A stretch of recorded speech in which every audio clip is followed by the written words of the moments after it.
everyone, welcome back to another video here on Wendy's Crafting Friends. And today I'm going to show you how to patina and then to seal your metals, okay? And I know that I've done a video on that before. Some of you have not seen it. And what I'm going to do with this particular video is once it's completed, I'm going to try to leave it in all future things in the description box, all future videos in the description box, so that if you have that question, just know that you can look in the description box and the video, this particular video will be there, okay? And this is not hard at all, and it makes some of your wire beautiful. I'm going to show you just some examples. It's not a particular design, and just to show you texture and all that good stuff. And then I'll show you how to seal your other metals. Okay, clean and seal them, because I know that people have asked and wondering, what do you mean by sealing? What do you mean by cleaning? So clearly, I just want to make a video on both of these subjects, and then hopefully it'll be helpful to all of you. And so I do want to start with the precious word. And this is from Hebrews 13, verse 5. Let your conversation be without covetousness, and be content with such things as ye have. For he hath said, I will never leave thee, nor forsake thee.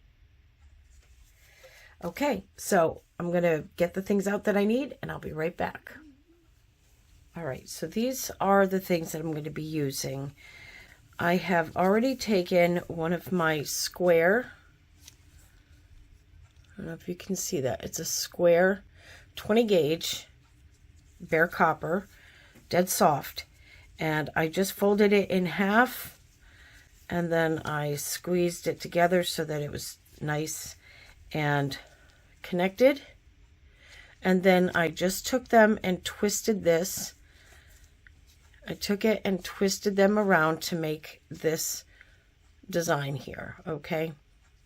And that's not going to be anything. I'm just doing it to show you texture when you patina or antique your copper, okay, or silver, whatever it is that you choose, okay?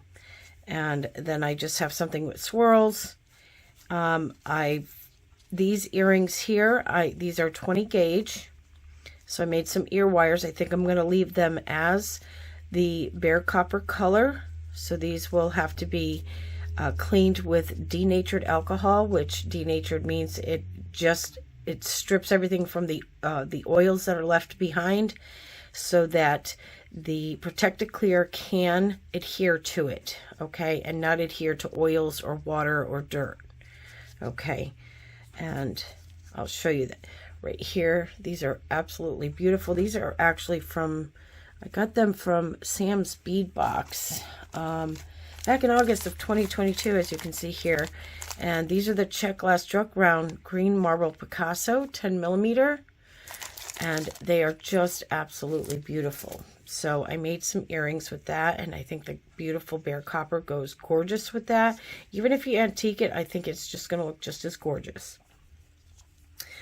So just to show you different texture, and you know, with just a bare wire, when you go to take your Brillo to clean it off with something that might be straight, you may end up just taking all the patina off. So it's always good to do something that has, you know, twists and twirls and things like that in your copper wire, so that you can get your texture and give it that, you'll see areas that will pop out more than others.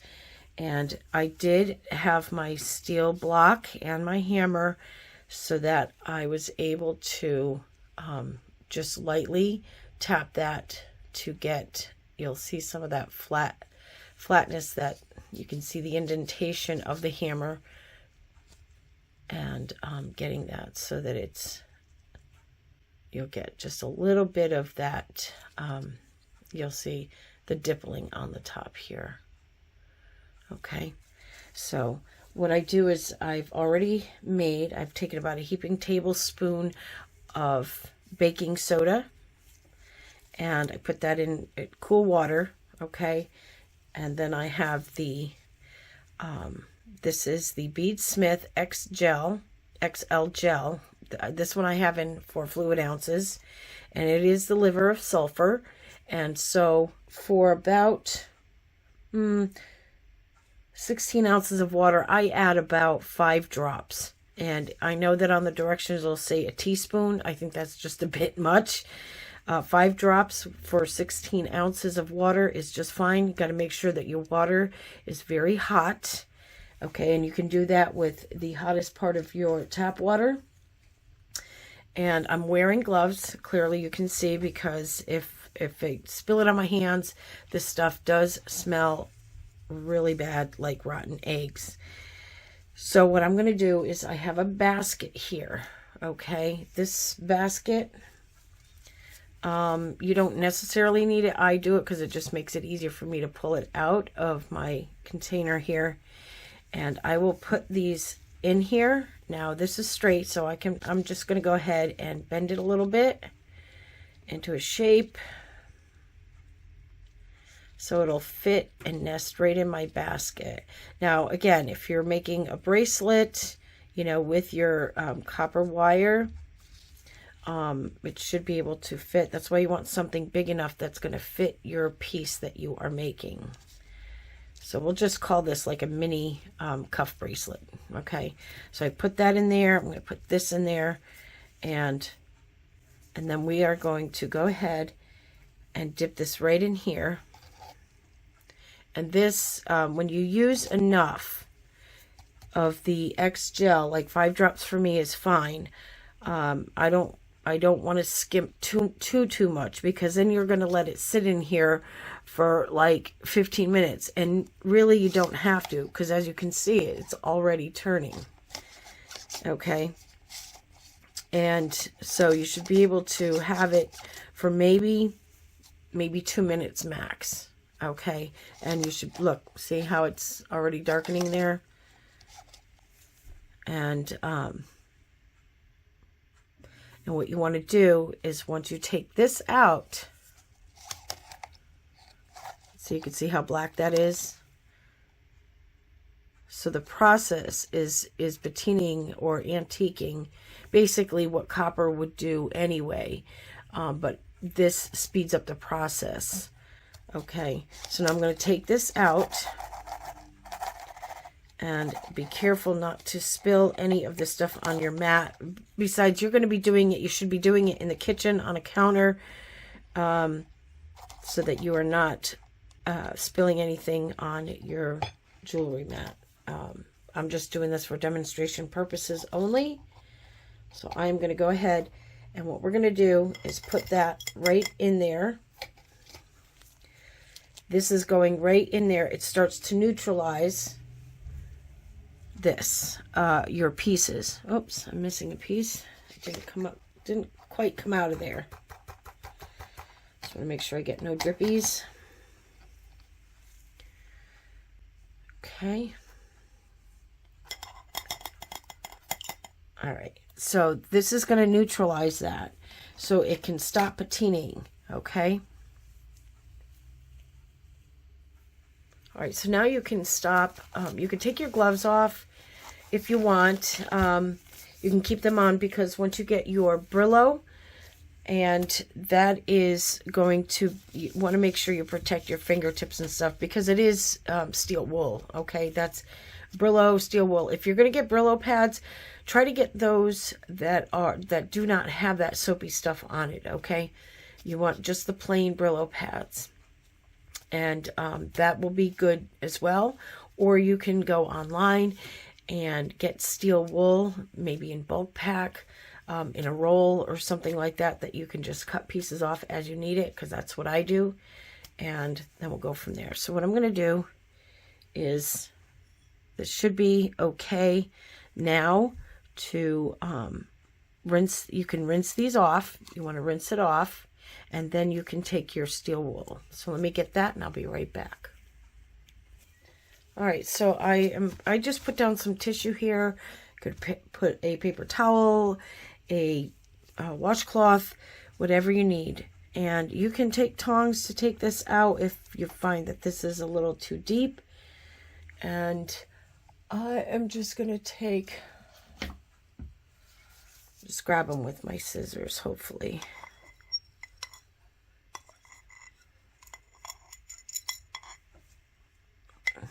I don't have any tongs for these because the way I do it, I don't really need my tongs because I can just take out my... So I'm just going to take this out. I'm going to put it there. This is crazy. Now, because this has the baking soda in it, at this point now, to neutralize the solution that you had made with the liver of sulfur, you can now, because otherwise you'd have to wait till this turns milky white, which can take more than 24 hours, because you definitely do not want to put this down your sink at all. This will corrode it, and so we don't want to do that. So with this, I then pour it in to the liver of sulfur solution, and that will start to neutralize it a lot faster. As you can see, it's already starting to turn milky white. It's not quite so yellow. Okay, and then you can let that sit probably a couple of hours, and then it can go down your sink. Okay, you just want to make sure that this is no longer active. Okay, because you do not want to ruin your pipes. And if you're renting, your landlord will not be happy with you. All right, so let me grab the steel wool, and we'll start working on this, and I'll be right back. All right, so now I have this. I'm just going to kind of straighten this back out a little bit. So as you can see, it's all black, and I am going to keep my gloves on because this will, it's basically, it's almost like it's soot. So as you can see, it'll just end up on your fingers. So with your Brillo or your steel wool, you're going to start to see how you are going to get that dimension and the look within the texture of your design.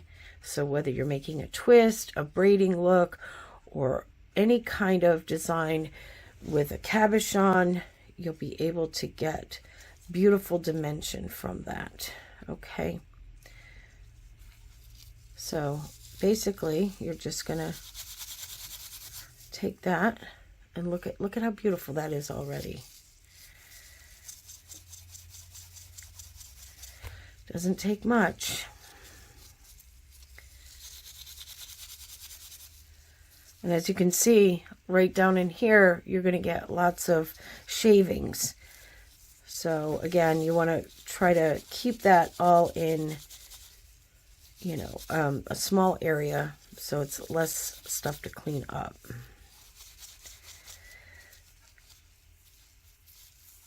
And I know that there are people who absolutely love working with this, and you know that is kind of their forte. I just like to dabble in different things here and there. I don't have a particular thing that I stick with more than another, but I do try to do things that I know that the viewers like. And I know a lot of viewers just like to make some jewelry and aren't too crazy about doing, you know, metal work and all this other stuff here. But it can be fun, so you don't have to go crazy and think that you have to make these perfect designs. You can just do something simple like this, you know, of course larger, and then make a cuff bracelet, you know, using 16 gauge, 12 gauge, and all that kind of good stuff. And you can just get these beautiful pieces. And then when you're done, you can rinse this. It's probably a good idea that you do, because you might get little pieces of wool stuck in, you know, sometimes they might get stuck in between something here, and so you'll need tweezers to pull them out before you seal any of your pieces. And let me just look at this. So as you can see, you just have this beautiful effect, you know, where you get your dimension. Okay. And so you'll have darker spots and lighter, and then lighter spots on the surface area.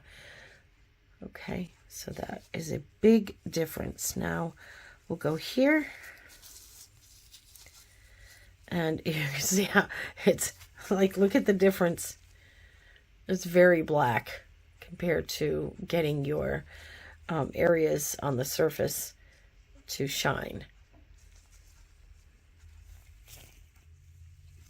All right, so now we're going to take this and let's see what we can get from this.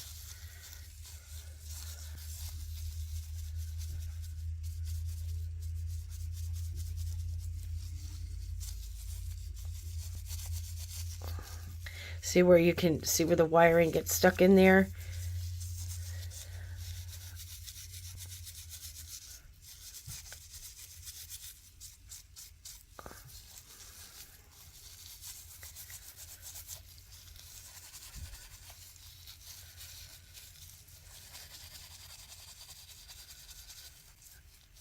And then you'd have to pluck those out. So already you're seeing the antique copper look. Now I want to come here and this side.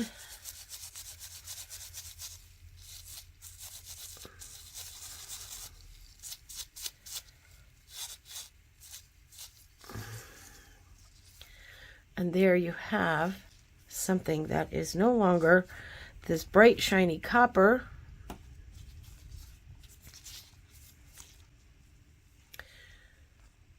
but you have the antique look with it, with the dimension of having the inner parts that cannot be reached by this that stays dark, and that's what you'll get your beautiful effect. Okay, let's see. All right, so now we're just going to go on to sealing this. So let me gather that stuff and I'll be right back.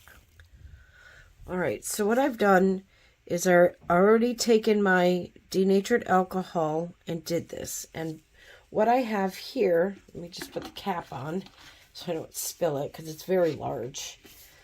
And I've showed this before in a previous video, but this is essentially what I have here.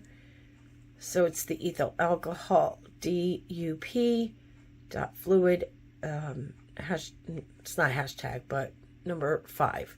Okay, so as you can see, denaturing. Basically, this is going to remove any residue, especially oily substances, you know, the stuff that that you will leave from your own oils from your hands. So I've also made myself excuse me, I can't even talk, of my own jump rings, and I used 20 gauge. So basically I'm just taking a Q-tip and I am dipping it into that. You can put a little in a little glass dish and then dip your Q-tip if once this starts getting low and you can't reach the Q-tip in there. So now it's all nice and soaked, and I'll just go ahead and let that go on there, and this dries pretty fast. And this is also getting the oils off of this glove if I've gotten any on there, which is another good reason why you want to keep your gloves on, so that once these are cleaned and you don't have oils on the surface of your glove, then you'll be able to handle these better when you go to seal them and not transfer any more oils on them when you touch. So I've already cleaned off the ear wires here. I did make my own head pins, and I've already cleaned these off, and I cleaned this off already, so they're nice and dry. Literally, it takes like 2 seconds, and they will be dry. Oops, I forgot one here. Okay, so these are all nice and clean. And now I'm going to go get some aluminum foil, because that's the best thing you can use when you are sealing your stuff, so that you want to keep it on aluminum foil. All right, and let me get that and I'll be back. Okay, I had to push this back a little bit because this would have been like glaring because of the light reflecting onto it. But this is the Protected Clear now that I've cleaned it off with the alcohol. So and I'm keeping the gloves on so I don't transfer any more oil on there. And this is my Protected Clear. Okay, this is from Everbright. And that is the website where you can go, but you can also find this on Amazon. This one is 4 ounces. Yes, this is the 4 fluid ounces. I did buy 16 ounces. That link is in the description box. If you don't want to spend the money on the 16 ounce, that's pretty much going to last me. It'll probably outlive me, honestly, because you don't need a whole lot of this if you're using jewelry. I mean, if you're doing something on furniture and things like that, then obviously you're going to be using a lot more. But when it comes to jewelry, tiny little jewelry pieces, I mean, you barely use this. I've had this for 2 years and I have not even used, you know, a quarter of it. So this is going to last me. Plus I got the 16 ounce one because that price was fantastic and I wasn't going to let that go. So, and I got it where the top is a little bit different. This one here, you would have to open it and then put a little puncturing hole. And then I bought myself some empty fingernail polish bottles and a tiny little, actually this came with the 5 set. I do have some available. I'm actually thinking about trying to get a package together, you know, with some goodies in it, and perhaps sell that as a package for maybe 15-20 bucks with, you know, some beads and things in it. I haven't decided on that just yet, but I do have these in stock, and I'm just having to decide what I'm going to do with it. But you would need a tiny little funnel so that you can pour from here into your little fingernail polish bottle. So with this, now I'm going to show you this first. Once you lay it on there, you want to make sure you don't use a lot and it's dripping like crazy, because this will stick. So you want to try to just coat it, and you have to wait an hour in between each coating, okay? And I like to do 4 coatings, and I'm going to show you one that I did with only 2 coatings. I did a year ago, and those pieces have not even tarnished. So you want to make sure that when you take it out, this dries fast, so you want to kind of work fast. Make sure you don't have all this dripping, because you have plenty on here. And then you're just going to make sure that's coated, and it doesn't matter if it gets on the bead, because if anything, it'll just make it nice and shiny, okay? And then you can lay it down. And this can be a little difficult and cumbersome if you're going to try to coat this. And so basically, do your layer, and then at some point you can flip it over and coat the other side. Okay, and if you put enough on there, it'll probably go all the way around to the other side. The great thing about this is that I guess the technology of this particular fluid, it will shape itself to the thing that you're putting it on, okay? So we got that earring there. Now I want to show you with this. Just make sure you have it out of your way so that you're not bumping things over, because this smells like 10 times the scent of what is it called? The fingernail polish remover.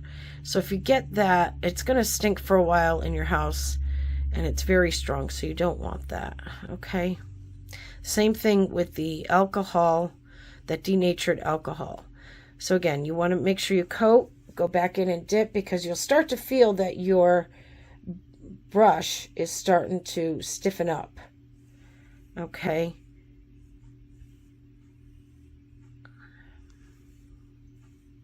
So you can put it down, and then, you know, just keep moving it, because you don't want it to stick to that. Now we're going to do this.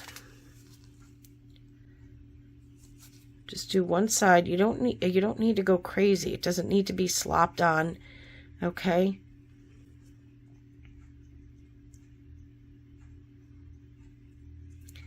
And then put that down, and then just do the rest like that. And I'm going to finish this one here.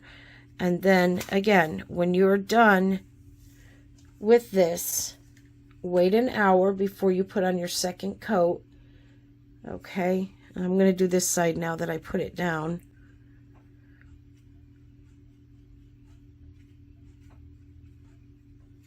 Okay.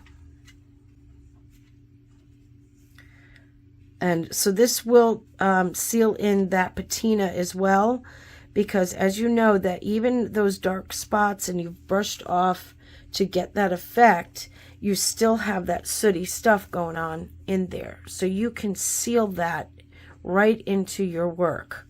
Okay. I know it's very hard to see. Oh, sorry guys. All right. So let me do the rest of these off camera, and I'll be back to end the video and to show you the one piece I did a year ago, so you can see, okay, that it's still sealed. All right, well, before I show you the other thing, I do want to let you know that sometimes when you are putting these on, you can take, you know, tweezers or something and just, you know, move it, because you don't want it to stick. Now with this, I want to be able to move it so that it will dry on one side and then not stick, because you don't want to, you know, when you go to flip it over to do the other side, you don't want it to have a big chunk of that stuff dried up on there, because then you'll have to pick it off and then just use your brush to seal.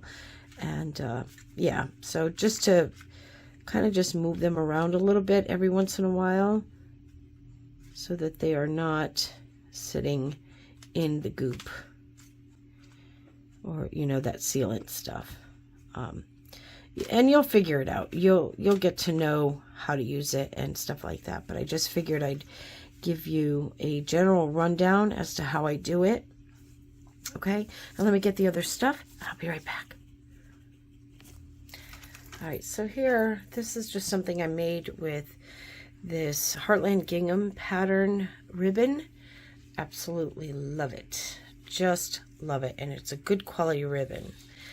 So here I have the gold plated, or just, you know, it's a gold tone ribbon ends, and they can tarnish very quickly if they are not sealed, and they would just have that nasty color to it. And you know, anything that really, even if it's stainless steel and it's got a gold plating on it, it's the plating itself that will tarnish, and it just does not look right. And as you can see here, they are still beautifully gold. And if you decide that, you know, you want to just add another coat every 6 months, that's great, you know. And you can certainly tell your customers, if you are selling them, that, you know, you can seal up their stuff if they want to come back every 6 months and get it resealed, that you could do that as well. And these here, these particular ball head pins, these are of brass. Now, I did this a year ago, and look at how they still look gold. Now, clearly, you know that when it comes to brass, and this would just be a nasty color right now if it was not sealed. So I did that with all the jump rings and all the head pins, and was able to get them sealed. So as you can see, they just are still a beautiful gold. And this I also sealed. This came in one of the bargain bead box, and I just thought it was just so pretty. This beautiful filigree flower here. It's a connector. I just used it as a something to hang, and I can always take this off, add something smaller at the end here. You know, I can always change this and make it into a choker. You know, it's just so many things you can do with ribbon. And so if you do happen to have the gold ends, even if you get the silver plated ones, because I do have silver plated ones, we know that silver will tarnish, so you can seal those up. The stainless steel ones I don't need to seal simply because they don't tarnish. So yeah, I just would prefer to use anything that's plated with something, or anything that may be even solid copper, bare copper, or the silver. Okay, those things do tarnish.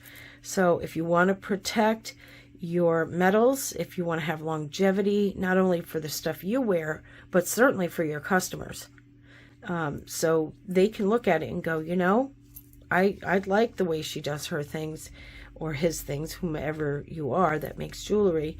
And you'll be able to have repeat customers, because they're going to know that you truly care about selling them something that isn't going to tarnish and have a bad smell to it. Okay? All right, everyone, I hope that you have a beautiful day, and I hope this was helpful.